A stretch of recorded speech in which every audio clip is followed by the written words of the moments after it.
At Thanksgiving, my parents demanded money for my brother's shady business, claiming it's what family does. Months later, they're all facing lawsuits. I suppose the best way to start is to admit that I no longer communicate with my family. It is not the result of a single argument or a spectacular fallout.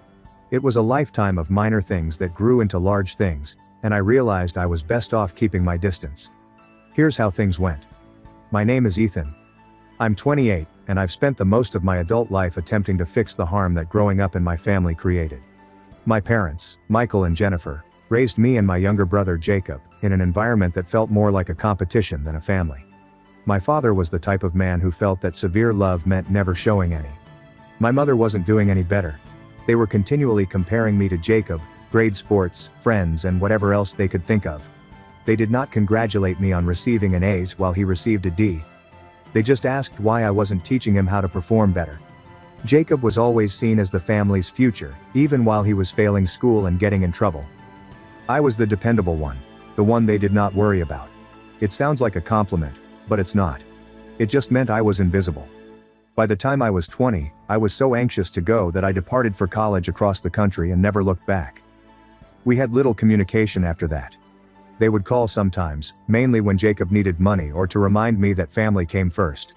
My last visit before losing touch for good was over 4 years ago, and it was a disaster. Jacob got drunk and made a terrible joke about my then girlfriend Sophie, who is now my wife. That night, I knew he wasn't just jealous of my life. He was obsessed with her. At first I believed I was exaggerating, but his conduct throughout the years proved otherwise. He sent her improper messages on social media, contacted her late at night to speak, and once showed up unannounced at her workplace. He informed reception that he was surprising me, so they allowed him stay near her desk. It was neither fun nor harmless. It was creepy. Sophie blocked him on everything. I informed him that if he ever contacted her again, I would call the police. He backed off, but I had the sensation it wasn't finished. Life without them was serene. Sophie and I created a life that we were proud of. Good jobs, a tiny yet comfortable flat. We'd be moving into a tiny house in the spring. Friends that treated me more like family than my own family ever did. That item remained until approximately a month ago, when an envelope arrived in our mailbox with no return address. Inside was a card with a turkey on it, and a note from my mother. We are hosting Thanksgiving this year. It has been too long. The whole family will be present. We expect you both to attend. Classic control maneuver. There's no RSVP information, it's just a demand. I text her anyhow. We'd love to see you. There is no hope you will make it. We simply expect you. It was classic for them. Not an invitation, but a demand. My initial inclination was to toss it away. Sophie glanced at me and said, "Maybe we should go. Not for them, but for us. We shouldn't be afraid of seeing your family," she added. "And maybe it's time to put this behind us." I wasn't sure, but she had a point. We planned to start a family soon, and part of me felt that I needed closure before becoming a father. If nothing else, I wanted to face my parents in the eye and make it obvious that their and Jacob's behavior was no longer acceptable. So, against my better judgment, I texted my mother to say we'd be there. I regretted it as soon as I pushed submit. A week later, the first signs that this was a mistake appeared. Sophie was folding clothes when her phone vibrated with a text from an unknown number. The message read, "Can't wait to see you again. I've missed your smile." We both knew who it was, even though there was no name or background. Jacob. He had not altered. If anything, he felt empowered. Sophie blocked the call without replying, but I sat there gazing at the screen, my gut tight.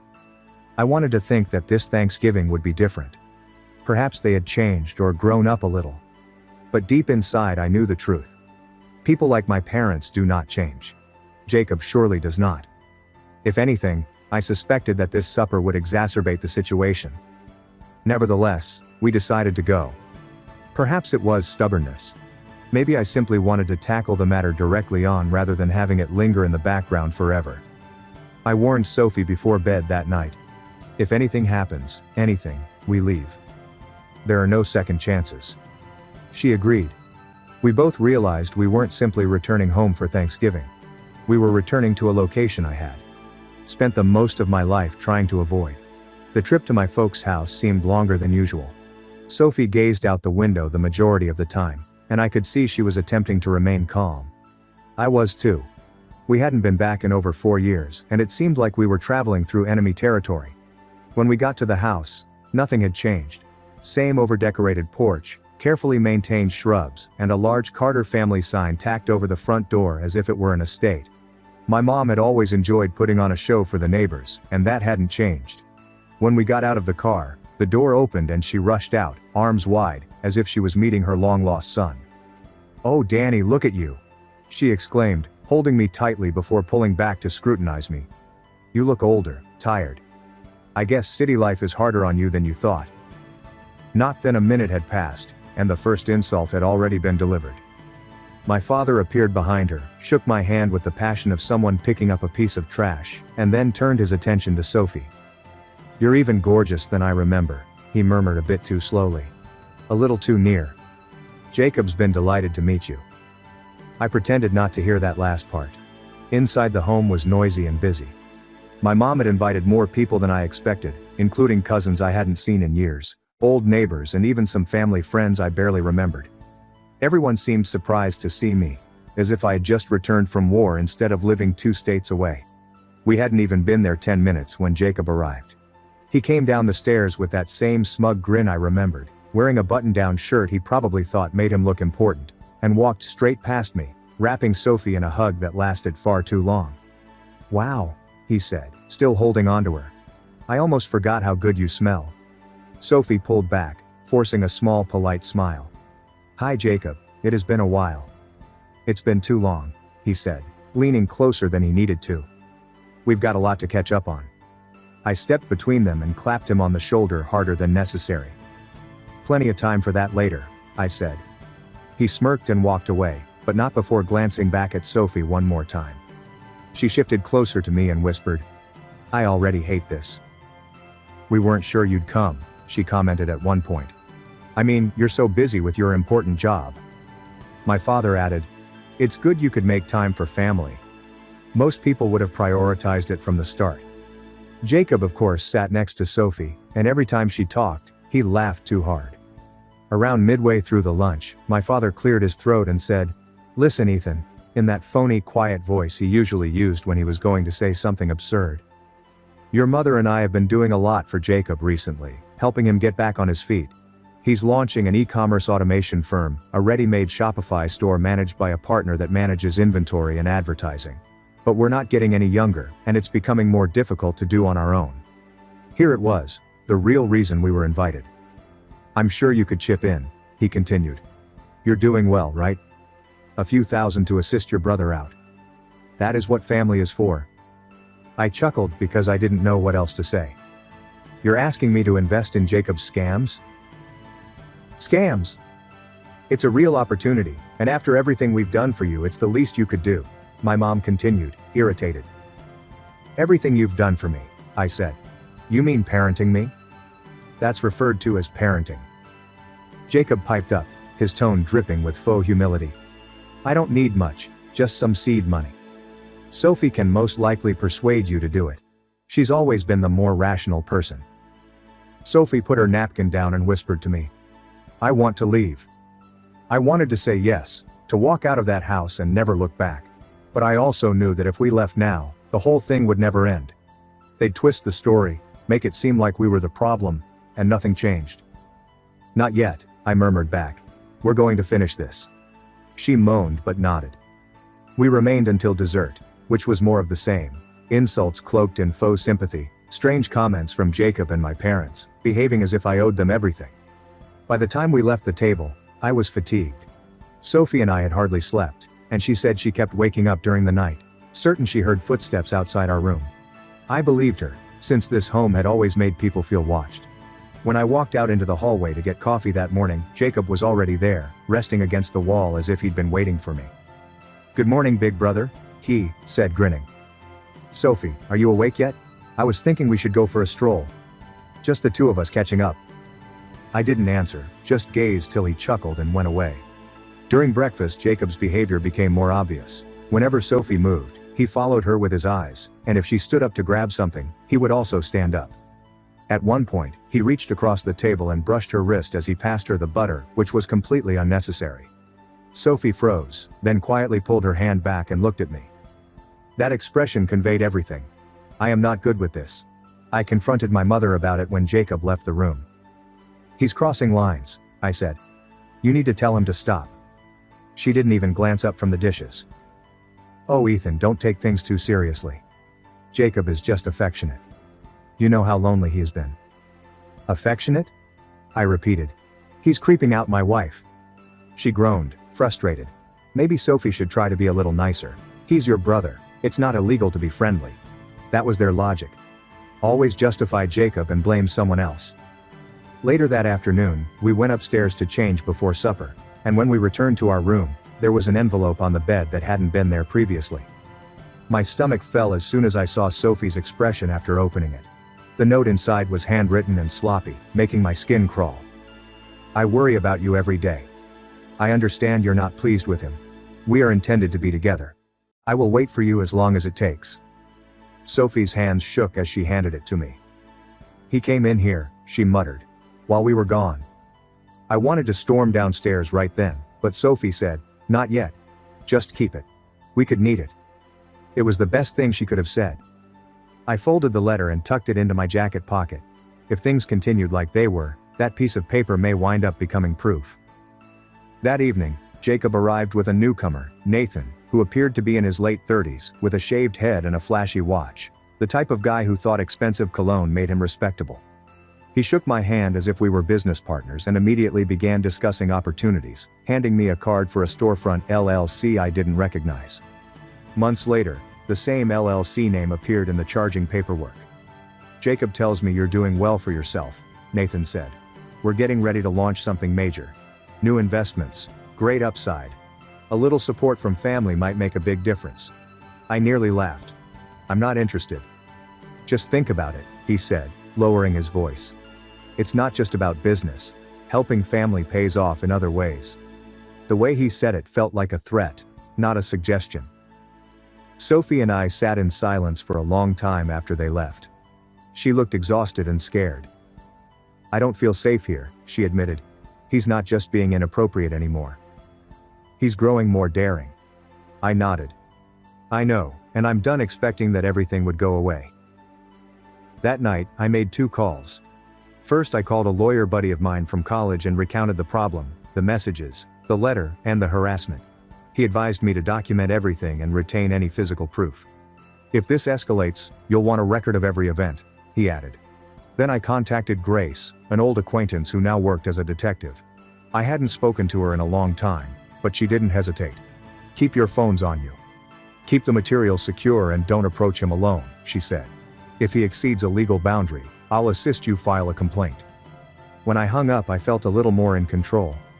Jacob was crossing a line, and if he pushed it any further, I wanted to make sure I was ready.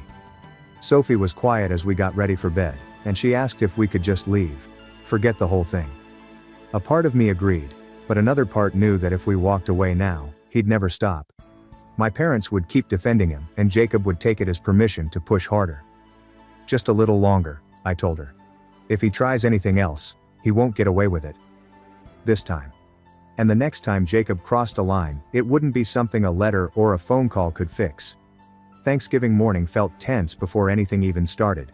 The house was busier than I'd seen it before. My mother was running around the kitchen barking orders, my father was already in host mode, shaking hands and bragging about Jacob's non-existent business, and Jacob was doing laps around Sophie every chance he got.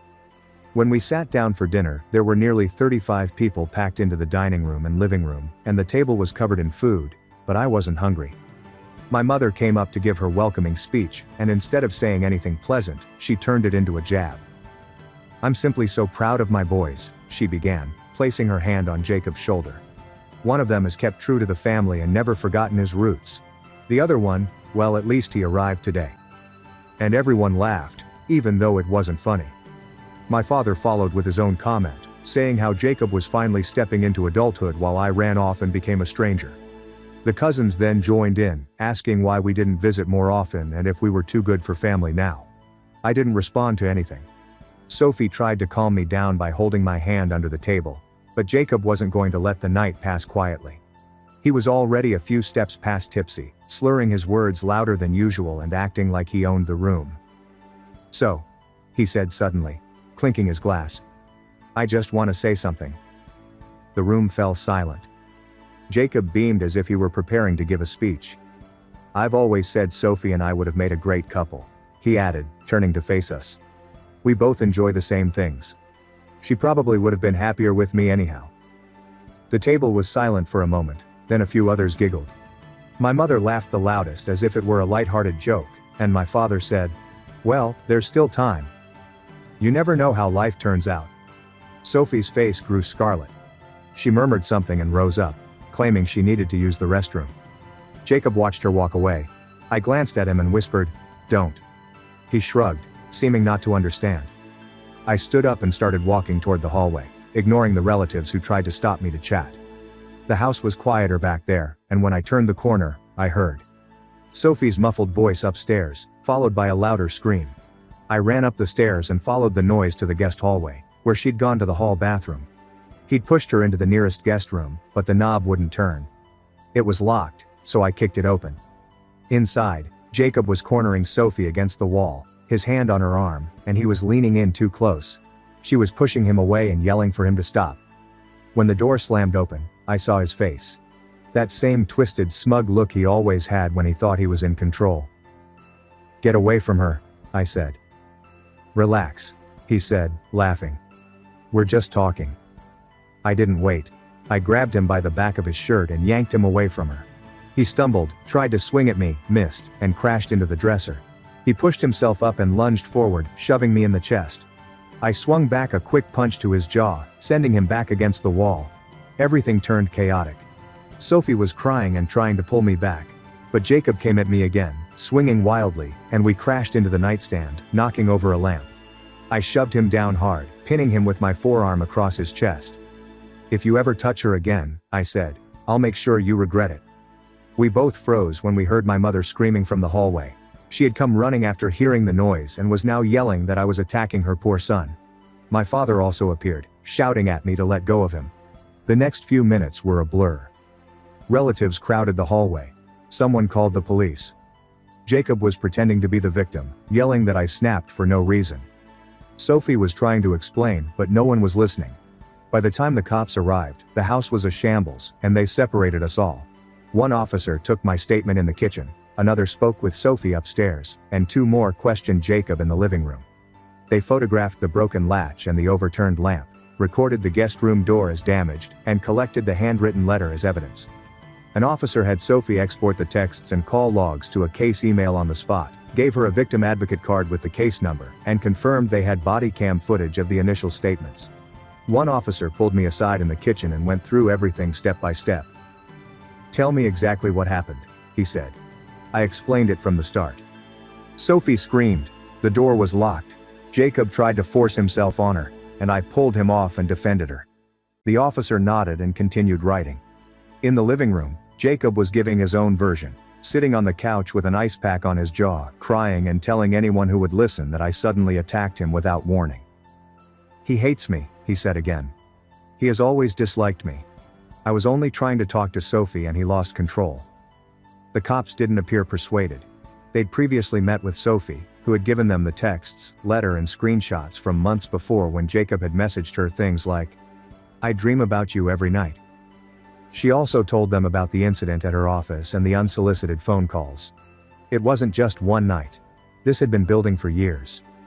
Two of my cousins supported her tale, claiming Jacob had boasted an hour earlier, "I'm making a move tonight.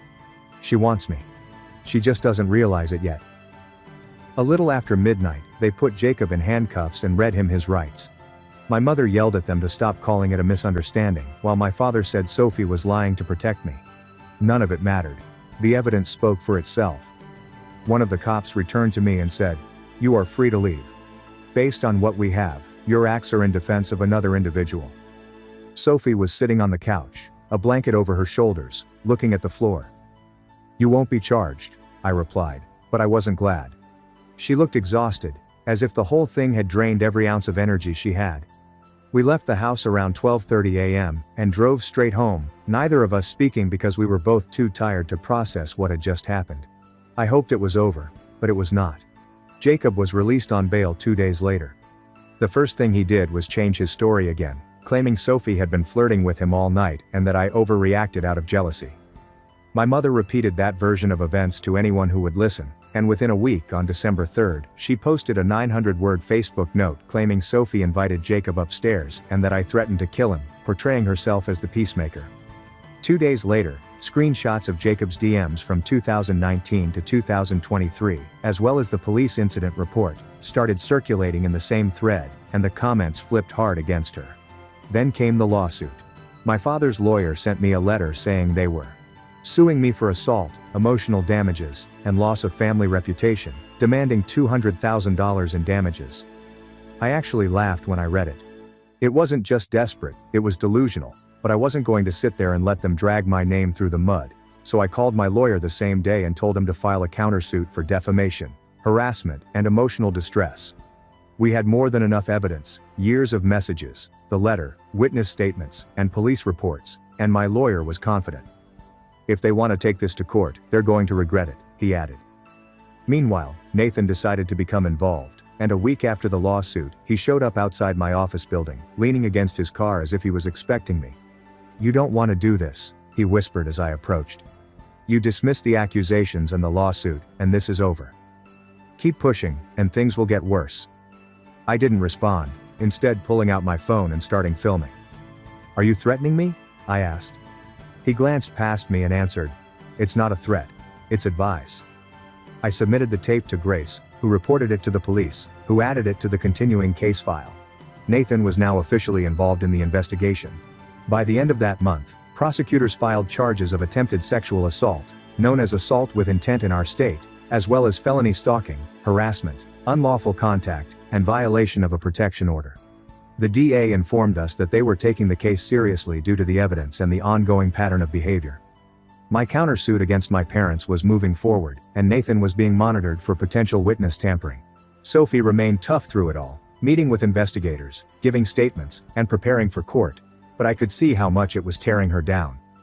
We stopped going out as much, kept our doors secured, and peered over our shoulders more than we cared to admit. After Jacob's arrest, I thought the worst was behind us, but the weeks that followed made Thanksgiving look like a walk in the park. It felt like our entire lives had turned into one long fight, not just against Jacob, but also against the people who were supposed to love us the most. As much as I hated to admit it, I knew it was far from over, and the more we pushed for accountability, the worse it would get. We had obtained a temporary restraining order at his arraignment, and for a while, he seemed to obey it. Then, around 9:30 p.m., I received an alert from our porch camera, and every secret my family had ever tried to keep hidden began to emerge. When I checked the stream, Jacob was standing on our doorway, hands in his pockets, peering at the door. I urged Sophie to remain inside and cracked the door open. "You're breaking a court order." "Leave now," I screamed. He grinned as if it didn't matter and answered, "I just want to talk to her." I slammed the door and phoned 911. Police came 20 minutes later and found him sitting in his car at the end of the driveway. The DA filed a motion to revoke his bail, and this time he didn't go home.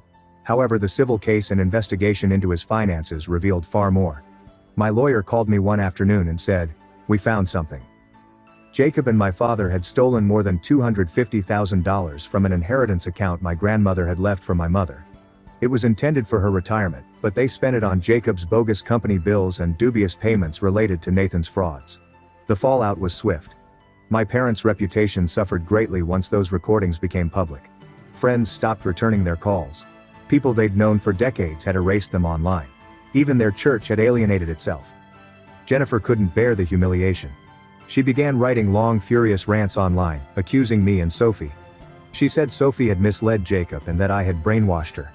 In one post, she claimed that I had harmed Jacob as a child, and that he was playing out his pain. Initially, few people believed her. Then screenshots of Jacob's communications, police records, and court documents began circulating. People witnessed the reality. The falsehoods made her appear desperate, and her credibility faded. Nathan's situation also blew up. He was detained by federal officials in a separate fraud investigation involving bogus investment firms. Faced with potential prison time, he agreed to comply. He turned over text messages, bank transactions, and emails that explicitly linked Jacob to money laundering and other illicit activities.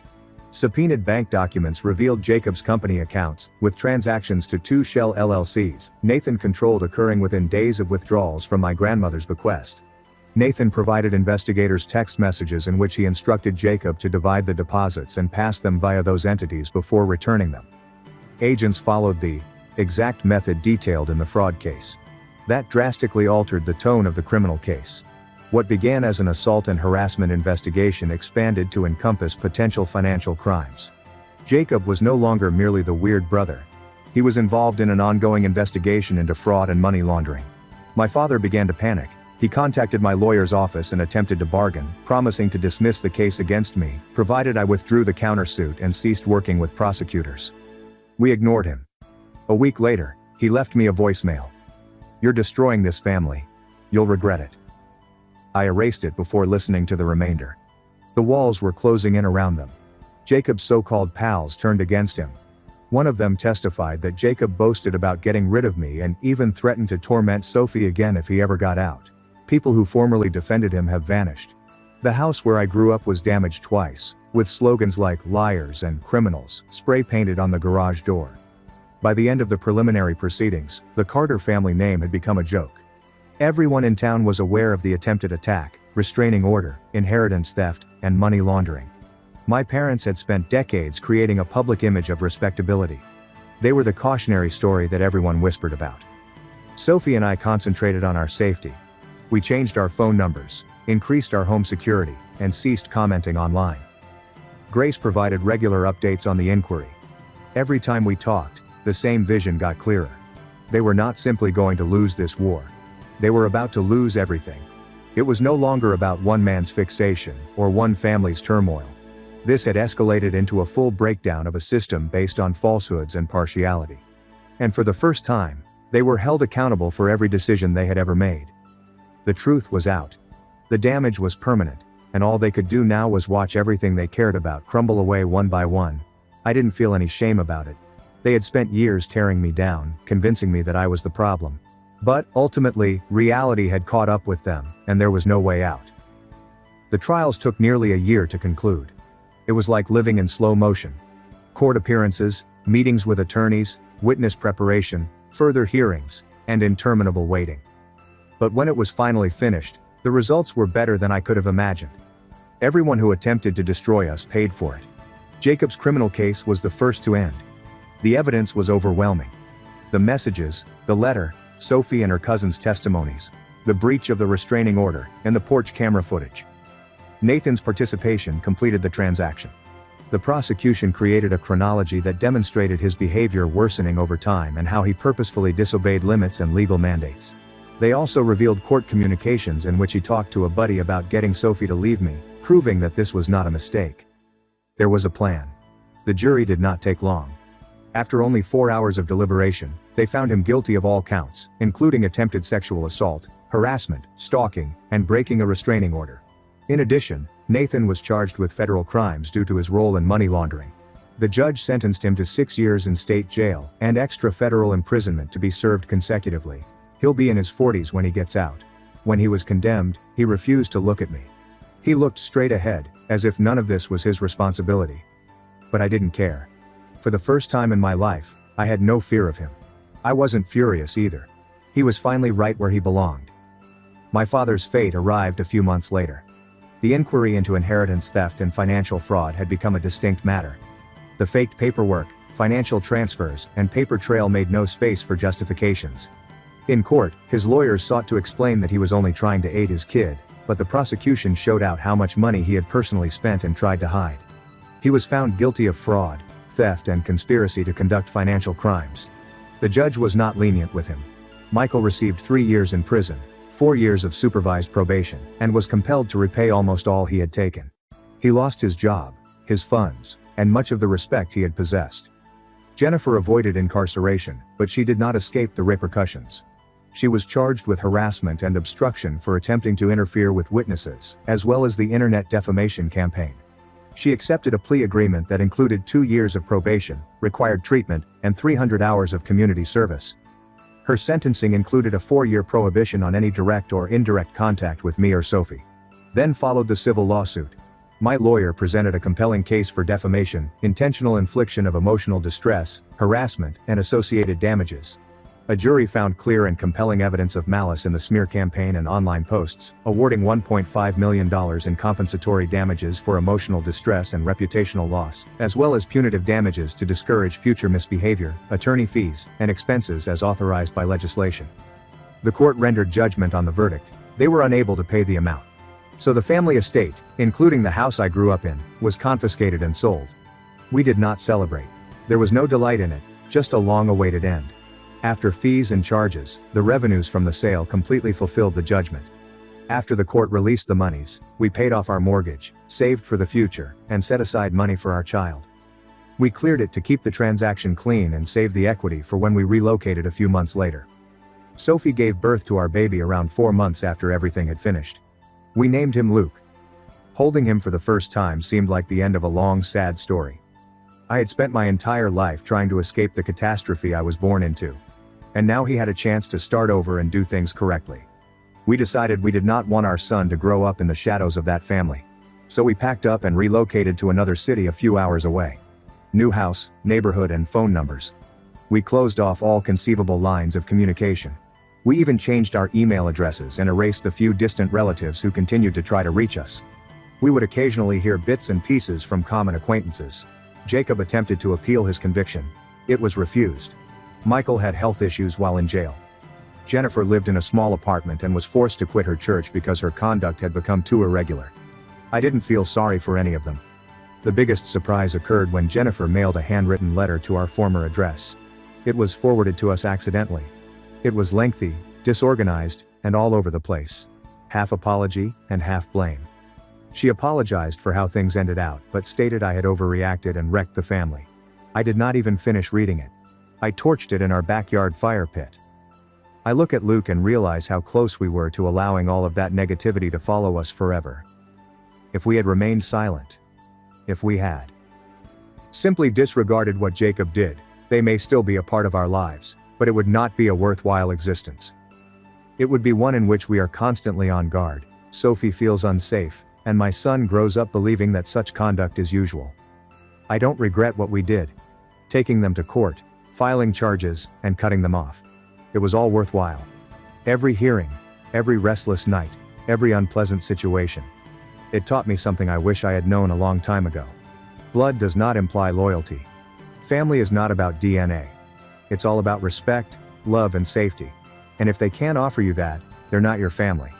They're merely strangers with the same last name. Nowadays, life is tranquil. Sophie goes on walks with Luke every morning. We can bring people around for supper without worrying about trouble. Our house is peaceful, secure, and ours. No unsolicited calls, no unwelcome guests, and no one attempting to break us apart. And it was all I ever wanted. A genuine family. I choose one. I defend it, and I will never allow anyone to damage it.